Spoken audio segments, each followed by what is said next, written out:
하나님은 이 남을 판단하는 것을 가지고 우리를 심판하시겠다고 말씀하시는데, 우리에게 이 심판에 대한 두려움과 경각심이 있는지 점검해 봐야 합니다. 여러분, 참 무서운 것은 우리가 남을 판단한 후에 그 대상에게 찾아가서 그것을 추궁하고 정죄해야만 죄가 아닙니다. 면전에 대고 막 촌철살인에 날려가면서 서로 분위기가 쌓여지고 언쟁이 오가고 그래야만 죄이고 그래야만 하나님이 심판하는 것이 아닙니다. 우리 하나님은 행동으로 옮긴 것뿐만 아니라, 그것을 죄로 여기시는 것뿐만 아니라 그 마음 중에 품은 생각까지도 죄로 여기시지요. 잠언 24장에 이렇게 이야기합니다. 미련한 자의 생각은 죄요, 거만한 자는 사람에게 미움을 받느니라. 마태복음 5장 말씀입니다. 나는 너희에게 이르노니 음욕을 품고 여자를 보는 자마다 마음에 이미 간음하였느니라. 우리가 남을 향해 품는 이 생각조차도, 행하지 않았더라도 이 마음에 품은 그 판단조차도 하나님의 심판의 대상이 되는 것입니다.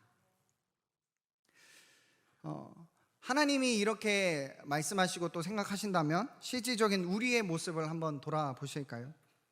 여러분이 생각하시기에 세상적으로 이렇게 방탕하고 또 저렇게 세월을 허비하는 교회 밖에 있는 인원들이 하나님의 심판의 날에 가깝겠습니까? 아니면 교회 안에서 직분받고 신앙생활하지만 은근히 남을 판단하고 정죄하는 마음을 가진 사람이 하나님의 심판의 날에 가깝다고 생각하십니까? 방탕하게 사는 불신자요? 아니면 남을 판단하는 소위 믿음 좋은 신앙인이요? 그래도 이렇게 보나 또 저렇게 보나 교회 안에 있는 사람이 더 낫지 않을까요? 그리고 그것이 공정한 것 아닌가요? 그래도 교회 안에 있는 사람이 예배에는 나오지 않았습니까? 라고 하나님께 되묻고 싶지만, 그러나 하나님은 이 두 가지를 같은 것으로 보신다는 것입니다.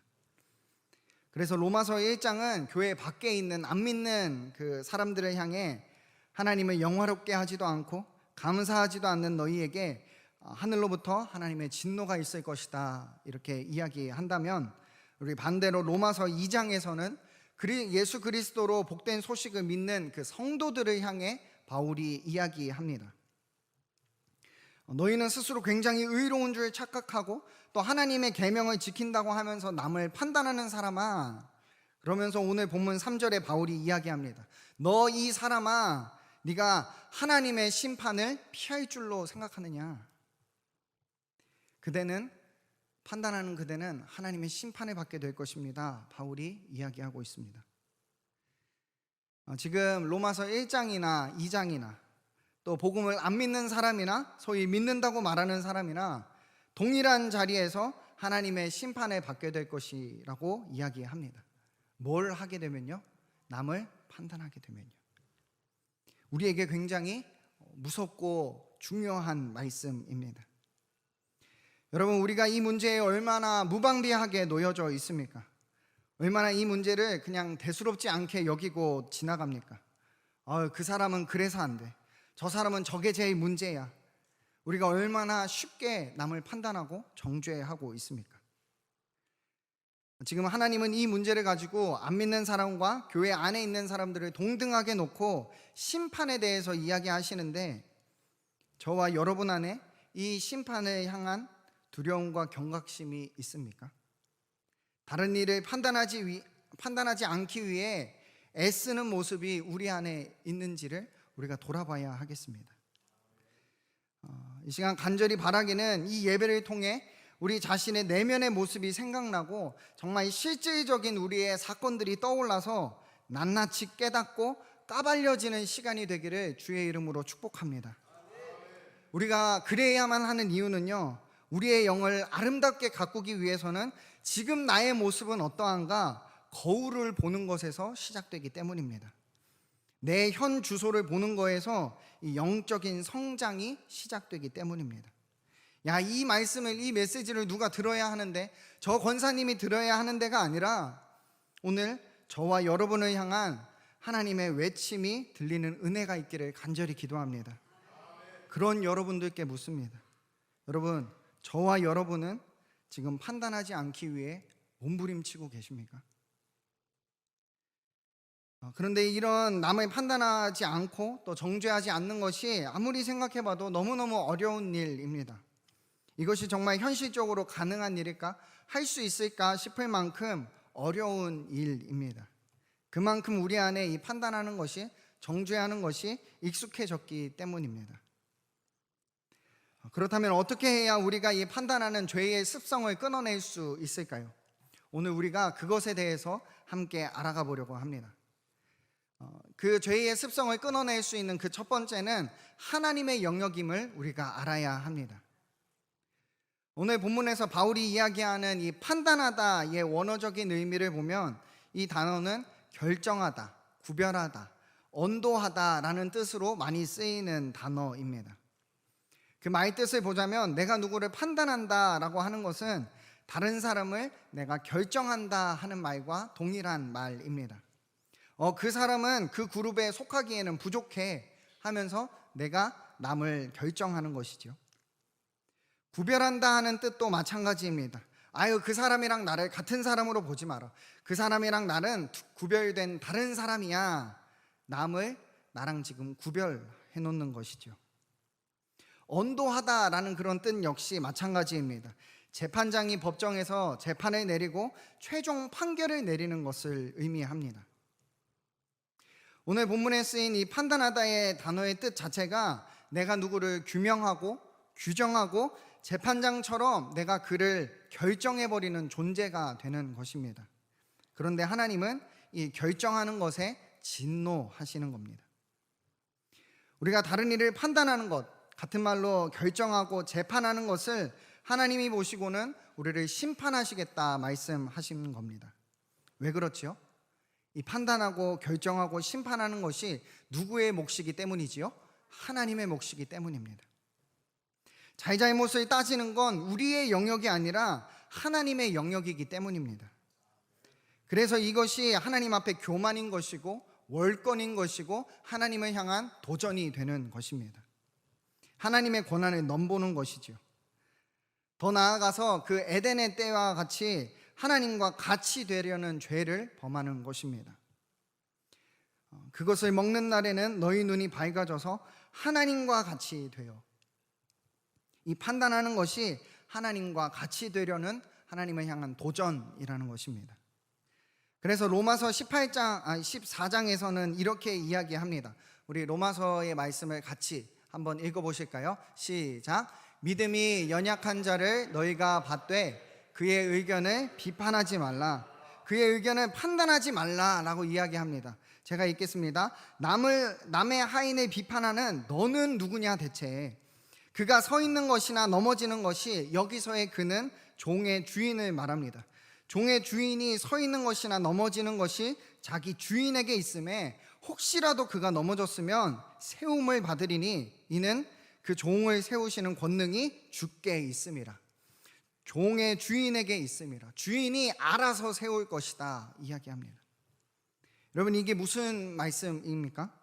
우리 각 사람의 주인은 지금 하나님이신데, 하나님이 지금 그 사람의 문제는 주인인 내가 알아서 할 테니까 너는 이 일에서 손 떼라. 괜히 왈가왈부하다가 내가 이 문제로 심판받지 말고 이건 주인된 나의 권한이고 내 일이니까 너는 판단하지 말아라. 하나님 우리에게 말씀하시는 겁니다. 여러분, 우리가 쉽게 남을 생각하고 별일 아닌 듯 남을 판단하는 것이 하나님의 영역에 도전하는 것입니다. 선악과를 따먹는 죄입니다. 지금 남을 판단하는 것에 이 무게감이 느껴지십니까? 하나님은 오늘 우리가 이것을 깨닫기를 원하십니다. 이게 얼마나 큰 죄악이고 하나님은 왜 그렇게 안 믿는 사람들처럼 심판하시겠다 말씀하시는지 우리가 오늘 이 자리 가운데에서 느껴져야 합니다. 그건 하나님의 영역이기 때문에 그렇습니다. 여러분, 우리가 살을 빼려고 할 때, 또 건강하게 살려고 할 때 운동하고 식습관을 바꾸고 생활 리듬을 바꾸면 된다는 것을 우리 여기 계신 모든 분들이 다 알고 계십니다. 그러나 그대로 살기가 어렵죠. 이게 참 쉽지 않습니다. 그런데 매번 실패하던 사람도 그 한순간에 바뀌는 때가 있는데 그게 언제일까요? 바로 내 건강 때문에 죽음 앞에 섰다가 다시 돌아오면 그때는 사람이 바뀝니다. 어떻게 해도 안 바뀌던 나의 이 식습관과 생활 리듬이 죽음의 무게와 그 공포를 느끼게 되면 바뀌더라, 이 말입니다. 그렇다면 여러분, 우리가 판단하는 것을 어떻게 그만둘 수 있을까요? 우리 안에 내가 짓는 이 지긋지긋한 죄를, 반복해서 짓는 이 죄를 어떻게 해야 끊어낼 수 있을까요? 그건 내가 짓는 이 죄가 얼마나 심각한 것인지를 깨닫고 그에 대한 하나님의 심판이 얼마나 무서운 것인지를 깨달으면 사람이 변하게 되어 있습니다. 건강에 빨간불이 들어와서 죽음 앞에 서고 나면 삶의 패턴이 바뀌는 것처럼 우리의 영적인 눈이 열려서 죄가 뭔지, 하나님의 진노가 뭔지, 그 무게와 무서움을 깨닫게 되면 죄가 끊어지게 된다는 것입니다. 여러분, 판단하는 죄의 무서움이요, 그것은 선악과를 따먹는 것과도 같은 하나님의 영역에 도전하는 것입니다. 그런가 하면 두 번째, 이 죄의 습성을 끊어내기 위한, 판단하는 것을 끊어내기 위한 두 번째는 내가 죄인인 것을 깨달아야 합니다. 여러분, 사람이 얼마나 간사한 존재이냐면요, 자기 자신을 객관적으로 들여다보지 못합니다. 그러면서도 다른 이에게 있는 이 먼지는 산처럼 크게 보는 것이 우리의 존재입니다. 인터넷에 있는 글 하나가 이런 사람의 편협하고 주관적인 모습을 참 잘 보여줍니다. 한번 들어보시기 바랍니다. 남이 잘못을 지적하면 비판적인 것이고 내가 잘못을 지적하면 예리한 것입니다. 남이 온순하면 나약한 것이고 내가 온순한 건 우아한 것입니다. 남이 잘 차려입으면 허영심이 많은 것이고 내가 잘 차려입으면 미적 감각이 뛰어난 것입니다. 남이 자기 생각을 말하면 성질이 나쁜 것이고 내가 내 생각을 말하면 솔직한 것입니다. 여러분, 사람이 얼마나 자기중심적이고 자기 연민에 빠져있는 존재입니까? 우리의 잘못된 것에는 다 뭔가 핑계가 있고 이유가 있습니다. 내 안에도 수많은 죄가 있음에도 우리의 눈에 그게 보이지 않고 드러나지 않으니까 남을 판단하게 되는 것입니다. 우리 안에 이런저런 핑계와 이유들로 타협해버리고 그냥 모른 채 해버리니까 남을 향해서 손가락질하게 되는 것입니다. 정작 내 모습은 객관적으로 바라보지 못하면서 다른 이들을 바라볼 때만 엄격한 기준과 잣대를 가지고 지적하는 것입니다. 여러분, 이런 우리가 누굴 판단하고 누굴 정죄하겠습니까? 그런가 하면 이런 정죄와 판단은 어디서부터 이루어질까요? 이 마음의 이면에는 나는 너와 다르다, 같지 않다 하는 그런 우월주의에서 시작됩니다. 특히 바리새인들이 이런 함정에 많이 빠져 있었습니다. 누가복음 말씀입니다. 바리새인은 서서 따로 기도하여 이르되 하나님이여, 나는 다른 사람들 곧 토색, 불의, 간음하는 자들과 같지 아니하고 이 세리와도 같지 아니함을 감사하나이다. 너는 나보다 부족하다. 나 역시 완벽하진 않지만 적어도 내가 너보다는 낫다 하는 것이지요. 이런 바리새인들을 예수님이 아주 호되게 질책하십니다. 독사의 자식들아, 회칠한 무덤 같은 자들아 라고 하시면서 혼을 내십니다. 그런 예수님의 가르침을 받았음에도 지금 이 로마 교회에서도 똑같은 판단하는 사람들이 생겨나고 있는 것입니다. 그래서 바울이 이야기하죠. 남을 판단하는 사람아. 예수 그리스도를 믿겠다고 따르는 자들 중에도 이 바리새인들과 같은 이들이 일어나는 것입니다. 그런데 여러분, 이들이 꼭 성경 안에만 있습니까? 아니죠. 오늘 이 시대를 살아가는 우리 모두 역시 동일한 모습입니다. 바리새인과 같은 모습이죠. 어떻게 그럴까요? 왜 발전이 없을까요? 그건 이것이 사람의 본성이기 때문입니다. 죄의 본성이기 때문이죠. 예수님이 성전에 계실 때 이 바리새인들이 간음한 여인을 이끌고 예수님 앞으로 데리고 옵니다. 그리고 예수님께 묻습니다. 이 여인을 어떻게 하는 게 맞겠습니까? 오늘 우리의 식으로 표현해서 바꿔보자면 이 여인을 우리가 어떻게 판단할까요? 뭐라고 규정하고 뭐라고 재판할까요? 묻는 것입니다. 여러분, 간음한 여인의 그 간음이 거짓이었나요? 없는 죄를 가지고 지금 추궁하는 마녀 사냥을 하는 것인가요? 아닙니다. 여인에게 있는 죄를 가지고 그 사실을 묻는 것입니다. 그러나 우리 예수님은 말씀하시지요. 너희 중에 죄 없는 자가 먼저 돌로 치라.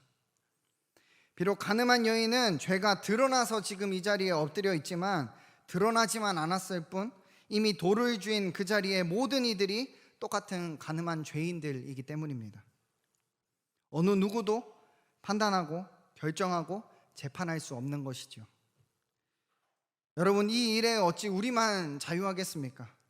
가늠한 자와 우리의 차이가 있다면 가늠한 자는 이미 드러나서 이 자리에 있는 것이고 그 여인은 이미 드러난 것이고 우리는 아직 드러나지 않았을 뿐이지 않겠습니까? 여러분, 우리도 똑같은 죄인입니다. 오히려 바울의 고백과 같이 죄인 중에 내가 괴순이라. 오호라 나는 공고한 사람이로다. 우리도 바울처럼 우리의 죄된 모습을 들여다보면서 가슴을 쳐야 하지 않겠습니까? 우리의 신앙의 연수는 오래되고 예배에 성실하게 참여하고 이런저런 헌신과 봉사를 하면서 사람들의 눈에는 경건하게 보이고 거룩한 듯 보이지만 우리 내면에서는 내가 옳고 내가 정해놓은 그 기준에 따라 저 사람은 좋은 사람, 훌륭한 사람, 저 사람은 아직 갈 길이 먼 사람, 아직 인간이 덜 된 사람, 그 성도는, 그 이웃은, 그 가족, 그 고객, 그 동료는 우리는 겉으로 드러나는 이 표면적인 모습만 다를 뿐 어쩌면 우리 이 자리에 온 주일날 교회에 나간다는 것만 다를 뿐 똑같이 세상의 죄 속에서 죄를 즐거워하면서 살아가면서도 나는 아닌 척, 나는 거룩한 양, 다른 이를 곱지 않은 시선으로 바라보고 평가하고 욕하고 있진 않은지 우리가 돌아봐야 하겠습니다. 다른 누군가를 돌아볼 것 없이 오늘 전도사로 여기 서 있는 저부터가 부끄러운 그런 한 주를 보냈습니다. 말씀을 준비하면서 판단하지 말아야지 하면서도 보는 것마다 정죄하고 듣는 것마다 평가하고 있는 저 자신을 보았습니다. 이런 평가하는 것이 하나님의 영역을 도전하는 일이라는 것을 그 말씀을 준비하면서도 판단하고 있는 저 자신을 보았습니다. 여러분, 그래서 우리는 하나님의 은혜가 아니고는 손 쓸 수 없는 죄인인 것이지요. 이런 죄인된 우리가 누구를 판단하고 누구를 정죄하겠습니까? 여러분, 끊어지지 않는 이 판단을 멈출 수 있는 이 방법이요, 그것은 내가 죄인 중에 괴수임을 아는 자각에서부터 시작됩니다. 우리가 죄로 인해 공고한 사람인 것을, 비참한 사람인 것을 인정할 때 그 판단하는 죄가 끊어지길 시작하는 것입니다. 그런가 하면 이 세 번째는 아버지의 마음을 우리가 받아야 합니다. 우리가 이 땅에서 살아갈 때 수많은 사람들과 함께 관계를 맺으면서 살아갑니다. 그런데 이 관계를 잘 들여다보면 우리가 판단하고 정죄하는 사람은 정작 우리가 정말 사랑해야 할 사람들입니다. 우리의 배우자나 가족들이나 우리의 이웃들, 교회의 지체들, 우리가 함께 일하는 동료들, 다 하나같이 우리와 가까운 사람들이고 우리가 지속적으로 관계를 맺어야 할, 사랑해야 할 사람들입니다.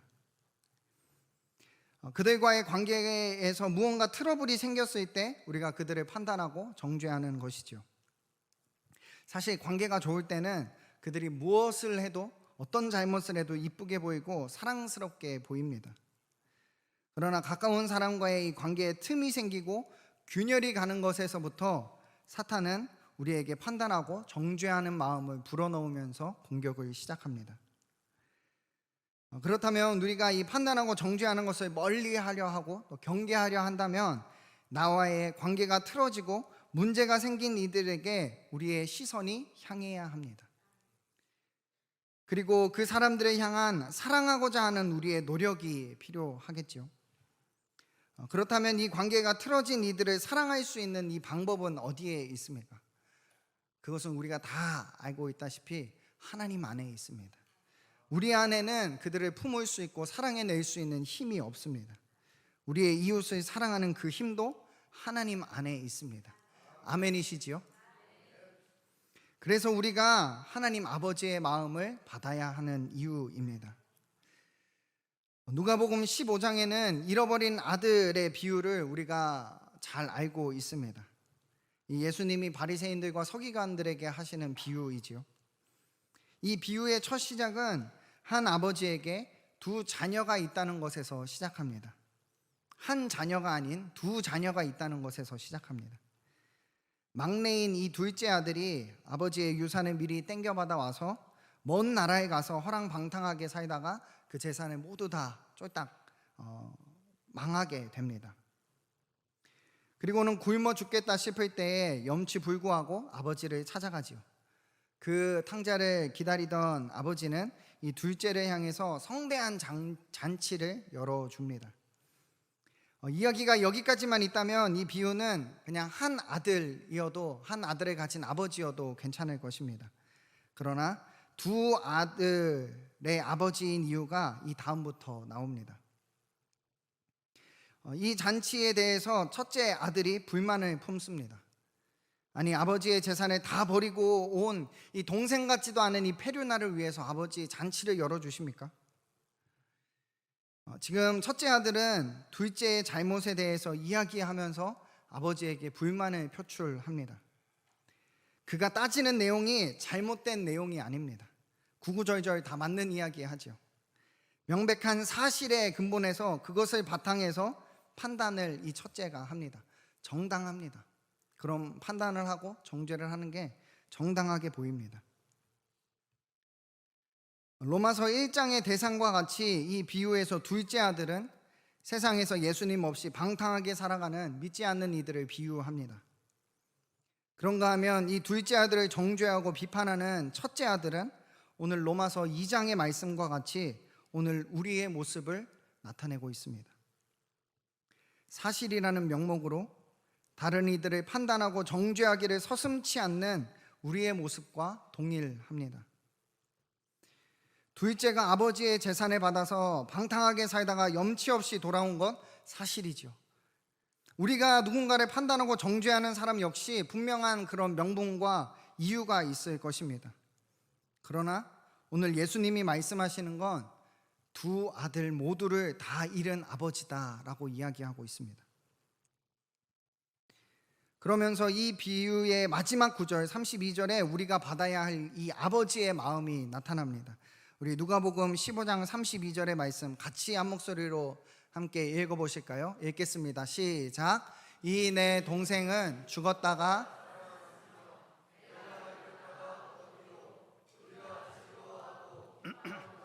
마땅하다 하니라. 아멘. 죽었다가 살아났으며 잃었다가 얻었기로 즐거워하고 기뻐하는 것. 첫째야, 죽었다가 살아났으니 즐겁지 않니? 잃어버렸던 자녀가 다시 돌아왔는데 기쁘지 않니?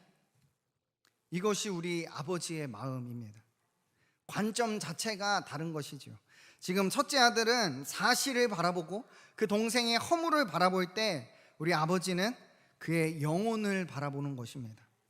그 영혼이 살아나게 바라는 마음이 바로 우리 하나님 아버지의 마음입니다. 아버지가 첫째에게 이렇게 말씀하지 않았을까요?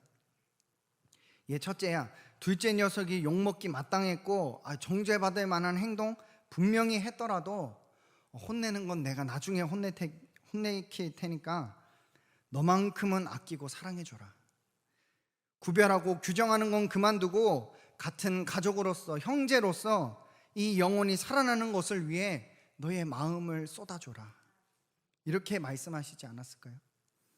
여러분, 하나님이 오늘 우리에게도 이렇게 말씀하십니다. 그 영혼이 살아나게 바라는 마음으로, 같은 하늘 가족의 그런 마음으로 그래도 네가 품어야 하지 않겠니? 너의 그 상황, 너의 그 입장, 처지, 체면 내가 모르는 거 아닌데, 너무 잘 아는데 그래도 너만큼은 나와 같은 마음으로 그의 영혼을 위해 감싸주지 않겠니? 사랑해주지 않겠니? 오늘 우리에게 말씀하십니다.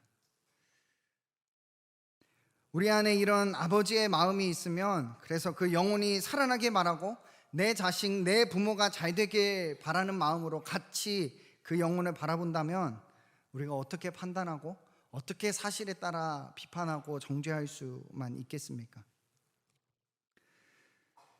오늘 우리는 어떤 이들을 판단하고 구분 짓고 있습니까?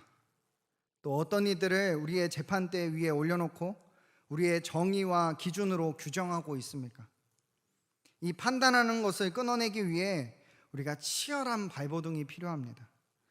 보이지 않는 하나님의 권능과 그 영역이 깨달아지는 것도 하나님의 은혜이고요. 내가 죄인 중에 괴수임이 믿어지는 것도, 그렇게 고백할 수 있는 것도 하나님의 은혜입니다.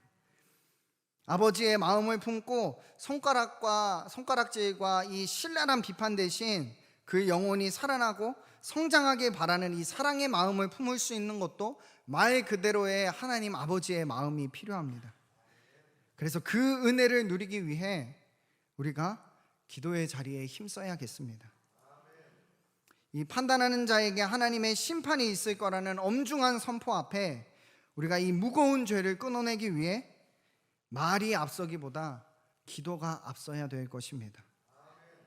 판단하고 정죄하는 것에는 우리의 입이 무거워지고, 하나님의 은혜를 구하는 이 기도에 우리의 입이 쉽게 열려서 하나님께 간구해야 되는 것입니다.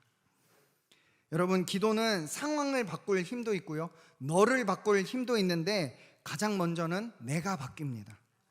내가 하나님 앞에 올바로 서고 관계가 깊어지고 친밀해지면 남을 비판할 것도 칭찬이 되고요, 정죄할 것도 격려가 됩니다. 오늘 이 말씀을 전하면서 저는 우리가 다른 이들의 잘못을 그냥 무작정 덮어버리고 입을 닫아야 한다를 전하고 싶은 것이 아닙니다. 죄를 무마시키거나 그냥 얼렁뚱땅 모른 척 넘어가는 것이 바람직하다를 전하고자 하는 것이 아닙니다. 잘못했을 때는 잘못했다고 말해줄 수 있는 것이 진정한 사랑이겠지요. 그러나 그것이 우리의 혈기나 감정이 아니라 대상을 향한 사랑과 진심으로 그 영혼이 잘 되길 바라는 마음으로 전해야 한다는 것입니다. 그러나 이것이 참 쉽지 않죠. 우리의 품은 의도가 선하다 해도 곡해되는 경우가 왕왕 있습니다. 매번 우리의 다른 상황에서 우리의 소중한 사람들에게 이 메시지를 어떻게 전할 것인가, 참 지혜가 필요한 일입니다. 그래서 우리가 말하기를 아끼고요, 판단하고 조언하고 첨언하기를 아끼고 기도가 먼저여야 하는 이유입니다. 특별히 바라기는 이번 새벽 예배에, 한 주 동안 있을 새벽 예배에, 수요 저녁 예배에, 금요밤 기도회에 여러분의 참여를 권면드립니다. 그래서 우리가 이 기도하는 일에 힘씁시다. 이번 한 주 동안 하나님 앞에 우리의 죄된 것을 고백하면서, 하나님, 내가 어떤 말을 해야겠습니까? 하나님 앞에 기도하는 일에 우리 힘쓰는 온 교인들 되시기를 축복합니다.